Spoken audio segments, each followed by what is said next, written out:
Aujourd'hui, on repart sur un classique, c'est un entrée plat dessert avec deux contraintes, de budget, assez classique, et un ingrédient qui va se retrouver à chaque fois dans les trois plats, l'entrée, le plat et le dessert. Et c'est la poudre d'amande des restes des frangipane que j'ai pu faire. Chaque item est extrêmement simple, assez rapide à faire et pour avoir goûté des petits bouts, très très bon. Donc voici les produits de base pour faire entrée, plat et dessert. Et on ne va pas faire que avec des légumes parce que ce qui va lier ce menu, ça va être de la poudre d'amande que j'ai en trop. Le dessert va être très très simple, l'entrée aussi, et le plat va pas être très compliqué. On va commencer par les trucs les plus longs, c'est-à-dire pas le dessert. C'est le bon terme, un peu genre baba ganoush à ma sauce. Et les carottes de l'entrée que vous avez vues, c'est juste pour tremper dans la préparation. Donc là, c'est entrée / apéritif. C'est pas comme s'il faisait assez chaud. Là, j'allume le four et je vais allumer le four pour au moins 2-3 préparations. Et donc là, comme tout souvent, hop, des petits moules à muffins. On prend des carrés de papier sulfurisé et on fait 4 entailles sur la demi-largeur. Et après on met comme ça. Et j'ai vu une technique sur internet, si on l'écrase, c'est un petit peu, ça le détruit. Voilà, et après il doit y avoir un syndrome de Stockholm ou l'équivalent qui se met en place et il ne bouge plus. Et il devient docile. C'est exactement ce qu'on veut. Donc voilà, pour ça c'est bon. Je vais faire un dessert en 2 ingrédients et je vous donnerai l'intitulé une fois que la recette sera faite. Donc ça va être banane et poudre d'amande. On va mettre 3 bananes, je mixe le tout et un petit peu de poudre d'amande. Est-ce que j'ai fait complètement au hasard? Non, c'est pas complètement, c'est beaucoup au hasard. Pour tricher, je rajoute une pointe d'arôme amande amère.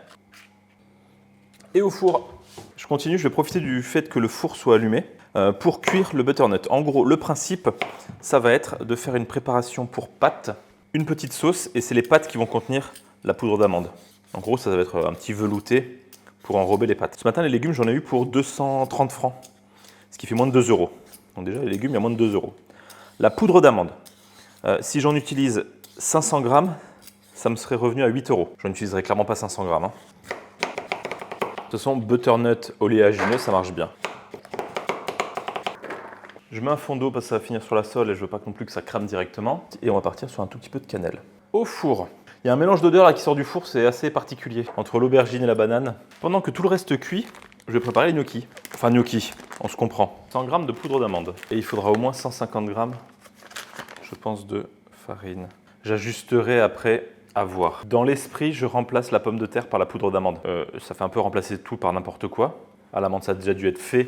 Il y en a qui le font à la châtaigne. Je ne réinvente pas l'eau tiède. Et à peu près 2 œufs. Et après, on verra la consistance et j'ajusterai avec de la farine. Et ben, on dirait que les proportions sont plutôt pas mauvaises.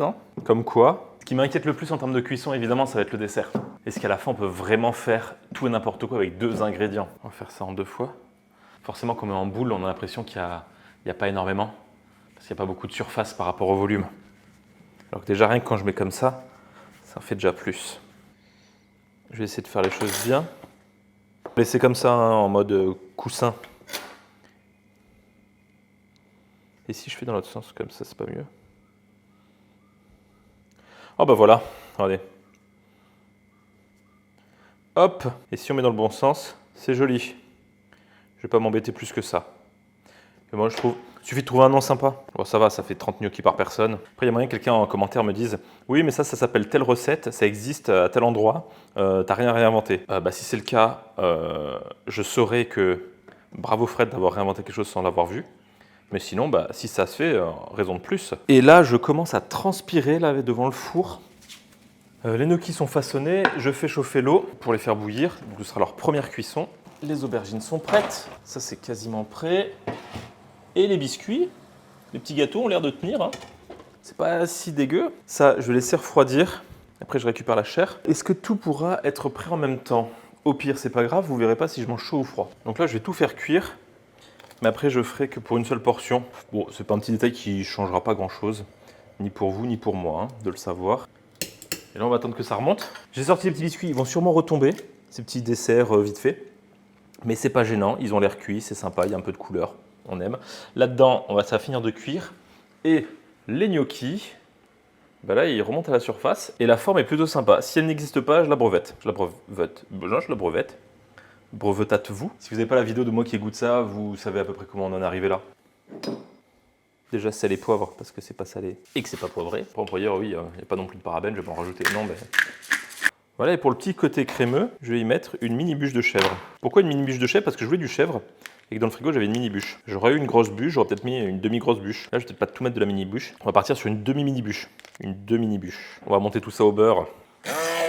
Qu'est-ce que ça donne? Eh ben, c'est très très bon. Mais il ne nous reste plus qu'à préparer l'entrée, je crois. Donc, j'ai plus de bocal, donc ça va se faire dans un tube. Là, je récupère la chair des aubergines. Donc voilà, donc là, c'est le début. Comme plein de recettes avec des aubergines, on les fait cuire au four, on récupère la chair et on peut faire par exemple un caviar d'aubergine. Vous prenez la même chose, vous faites revenir dans une poêle, après vous mettez un peu de sauce tomate, bam, ça fait une entrée simple. Là, moi, ce que je veux faire, c'est l'ambiance du houmous, mais sans pois chiches avec de l'aubergine. Faudrait que je mette ce menu sur Om Nom Nom, ou en tout cas le plat, pour savoir en termes de protéines ce que ça donne, parce que là, clairement, on est sur du léger en protéines. Après, les amandes, s'il y a 300 g d'amandes, ça correspond à 100 g de protéines. Si je ne me trompe pas, il y a à peu près, peut-être pas 30, il y a peut-être 20. Allez. 300 g, ça fait 60 g de protéines. Et là, je ne veux pas teaser, mais sur Om Nom Nom, grosse mise à jour bientôt, avec une nouvelle fonctionnalité assez sympa. Je dis ça, je dis rien. Et là, on va mixer ça avec différentes petites choses. Parce que ce sera jamais assez gras, on va mettre un petit peu de thym, le classique sel, poivre, un petit peu de piment, du cumin, et quand même de la poudre d'amande. Sinon, c'est pas drôle. Il y a le côté onctueux gras, à la fois le thym, à la fois l'amande, ce côté un peu, si un petit peu dans l'esprit sucré de l'amande. Je mets ça de côté et on passe au plat. À ce moment, j'aurais bien vu des petits lardons. Vous voyez? Là, ça aurait pu être sympa, vu que j'en ai pas. Voilà, la deuxième cuisson, je veux quelque chose comme ça. Vous voyez? Je veux qu'il y en ait certaines qui deviennent un petit peu, qui prennent un peu de couleur, quoi. De la sauce. C'était plus joli avant que je mélange tout. Hein. Et là, ce qui serait bien, c'est d'avoir par exemple des noisettes un peu toastées, torréfiées. On va faire un peu propre, mais avec le doigt, comme ça reste sale. Voilà, bon, je vais juste mettre ça. J'aurais peut-être pu mettre dans un bol plus petit. Ces petits muffins, dont la texture, ça tient quoi. En plus, le papier sulfurisé s'enlève plutôt bien. C'est assez friable évidemment, mais j'ai pas de sucre glace, donc je vais carrément de l'autre sens en mettant du sucre perlé. Et là, j'avais de la crème pâtissière d'une galette que je vais mettre à côté. Il n'y a pas de raison que ça aille pas très bien ensemble. Donc ici, ça normalement j'ai fait pour une personne, sachant qu'il y en a peut-être un peu plus. Mais cette crème, l'amande n'est pas hyper présente et ça donne un petit peu sucré. Après j'ai de la poudre d'amande par facilité, mais sinon le mieux c'est de prendre des amandes, les torréfier, toaster un petit peu, les réduire en poudre, il y aura un peu plus de goût. Mais ça, c'est très très bon. Moi j'en profite pour manger, hein, je ne vais pas juste goûter. Une de ces chaleurs. Ensuite ce plat que j'ai légèrement remicro-ondé, enfin que j'ai micro-ondé pour la première fois. La sauce est très bonne, le gnocchi se tient, on voit la forme. C'est un poil plus dur qu'un gnocchi à la pomme de terre, mais c'est très bon. Ce petit plat d'octobre d'hémisphère nord. Et là on sent bien l'amande, heureusement. Je note l'idée. Bravo Fred. Et enfin ce petit dessert. Les petits biscuits en 2 ingrédients. Ça tient très très bien, c'est très friable, mais ça a cuit, ça a une tête de cake, sucré comme il faut, mais là, trempé dans une crème pâtissière un peu liquide. Alors là, il faudrait que je me lance dans des recettes à 2 ingrédients. Je sais que ça se fait, c'est très connu, mais je fais comme si vous n'étiez pas là. Voilà pour ce petit menu. Bon, je sais pas, il n'est pas venu. Je crois qu'il est dans la chambre au frais, dans un coin au sombre. Je comprends, j'aurais fait pareil si je pouvais. Sur ce, merci beaucoup, et moi je vous dis à très bientôt.